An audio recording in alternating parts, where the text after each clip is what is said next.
Okay guys, welcome along. This is the emotional return of myself and Raver's Revenge, taking it away for Season 2. We're here at Round 3 in Bahrain for Division 1 in TUF. A lot to talk about this evening. Obviously myself and Ravers have returned to the box. Hopefully it will be more of a regular thing as of now. Shane, fantastic job so far, and hopefully we can share the spoils as the season progresses forward. Welcome along Ravers, nice to have you back mate. Yeah man, good to be back. Bahrain, third race of the season, isn't it? So as you said, lots of things to talk about. Comparison of last night, Division 2, perhaps comparison of last season as well.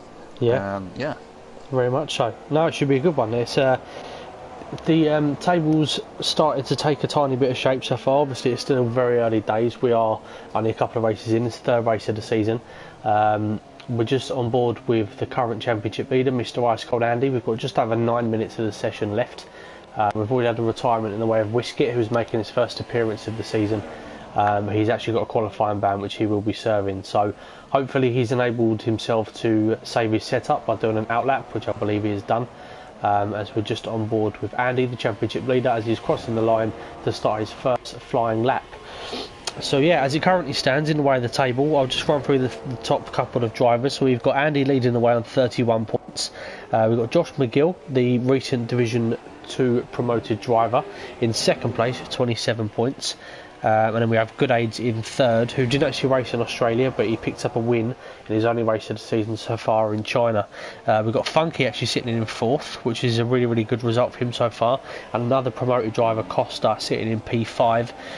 And then Fuzzer, the reigning champion, is currently down in P6. Now, he actually retired from China in the last race, and he's not here this evening. So, providing there's a good result for the guys that are above him in the table, that could really create a distance to him already. So, should be very interesting to see, Michael. What's your thoughts?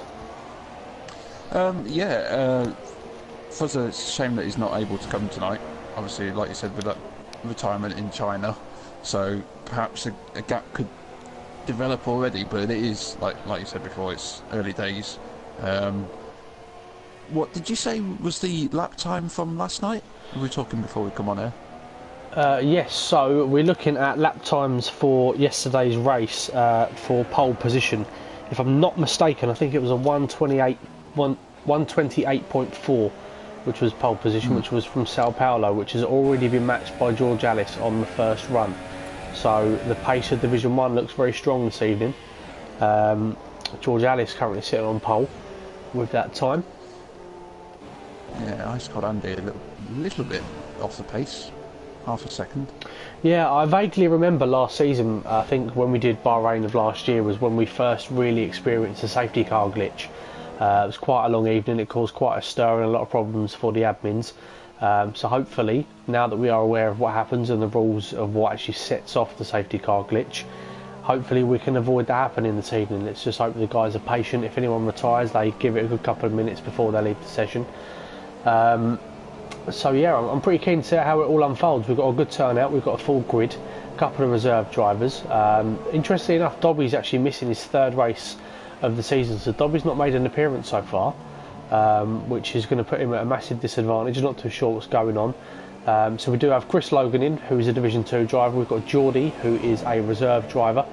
Coming slightly further up, we've got Luca, who's another reserve driver.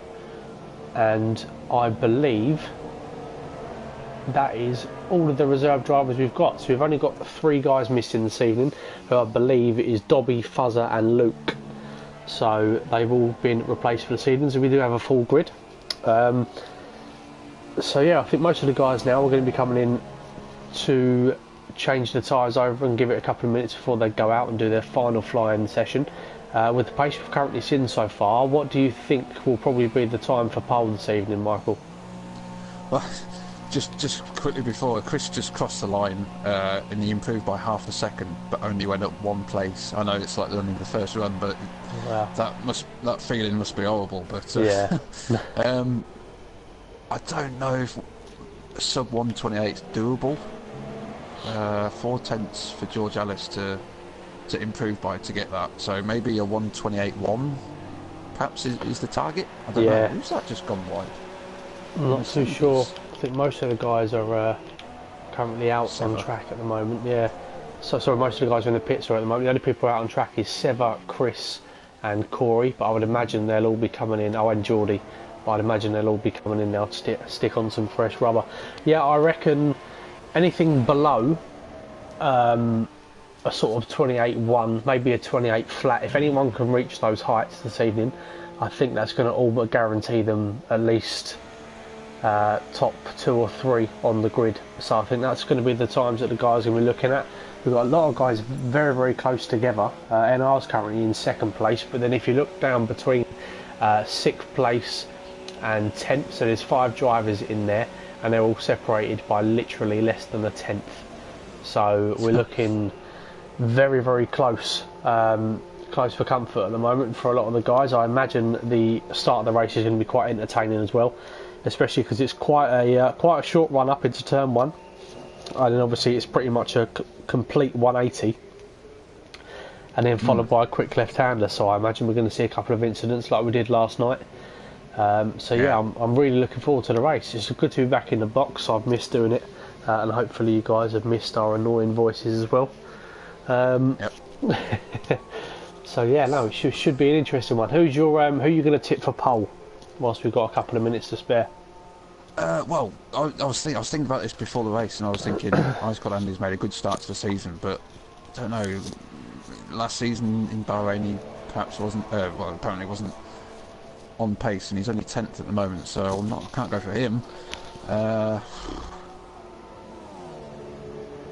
sure. Good Age is a little bit off the pace as well. The so-called favourites, if you like, on their first run, are a bit slower than expected. But I don't know. The track's going to get more grippy, isn't it? It certainly is. Certainly is. I think. I mean, Good Age has surprised me so far. I mean, obviously, it could have just been a case of he might have run wide on a corner or one little mistake.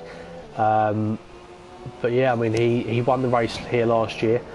So yeah, I'm expecting him to put in a good time. But I mean, what is nice to see actually, just while we're riding on board with John in the Renault starting his flying lap, what's nice to see if you look inside. Lucas binned it. Sorry to interrupt. Lucas binned it. Okay. He's lost the wheel. Oh dear, it's not good. Also, just we'll glide on to that in just a second. But I was just having a look at the guys sort of towards the top of the grid. You've got Josh McGill, who's a recently promoted driver, in 3rd. We've got John, who's another promoted driver, in 4th. Nikos, who's another one, in 5th, and Mr. Costa in 6th. So 4 out of the top 6 drivers, as it currently stands, are recently promoted from Division 2.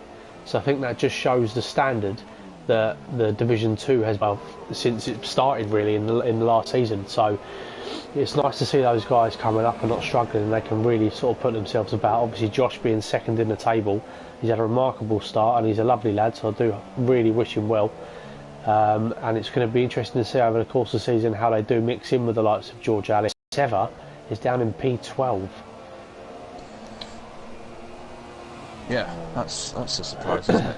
Certainly is. And Oxox down in 11th as well. So yeah, it's a real sort of mixing ability. As John's about to cross the line and puts himself in P2 4, I believe. Exactly. That is earlier on. It's quite a difficult track for traction as well. We've got a lot of uphill and downhill corners. It's so easy to lose it. And we've got a couple of really tricky corners. This one that Costa's going into now.